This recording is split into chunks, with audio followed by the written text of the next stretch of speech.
What is it that I especially find utterly unendurable, that I cannot cope with, that makes me choke and faint? Bad air, bad air. The approach of some ill-constituted thing, that I have to smell the entrails of some ill-constituted soul. An All Politicians episode of Q&A. The phrase jobs and growth. The poor correlation between Bill Shorten's facial expressions and his emotions.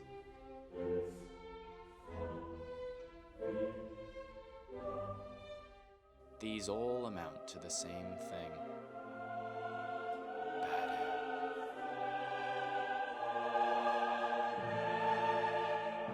Every time a politician deftly deflects a question, which is always, I choke. I just choke. I splut every time we're handed a new PM. Question: is this really democracy? Answer: no. In the genealogy of morality, Nietzsche demonstrated the historical contingency of morality. He showed that the concepts of good and evil were born out of the Judeo-Christian tradition. Good and evil superseded the previous concepts of good and bad as used by the Greco-Roman tradition. This is why there are no evil characters in Greek mythology. The concept simply didn't exist. Freddy Krueger, Darth Vader, and Lord Voldemort were all born out of Christianity. Now, Nietzsche conducted a genealogy of morality, but you can actually do the same thing with democracy to understand its roots and where it came from. If you do this, you will uncover two shocking things. The first one is that the current democratic model used by all Western democracies isn't that old. It was first established in the late 1700s when revolutionary aristocrats joined together to overthrow their monarchies.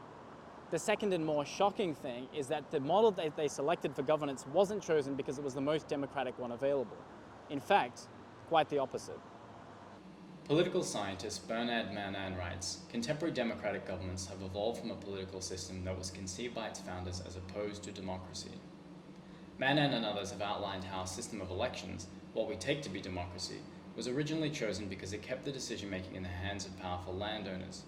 It was anathema to the aristocratic revolutionaries of the French and American revolutions to cede control of the common people after the erasure of the monarchy. By choosing elections, the revolutionaries kept the power in their own hands.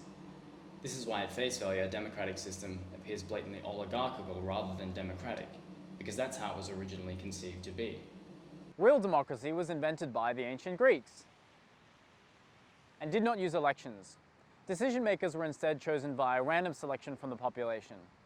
Democracy wasn't a game to prove how quickly you could rise through the ranks, and it wasn't a two-party contest for power. It was a dialogue between everyday people. And it worked. All of this is to say that our current democracy is a construction invented by us. We made it. This adds a new perspective to the vast amounts of time we spend complaining about our political system.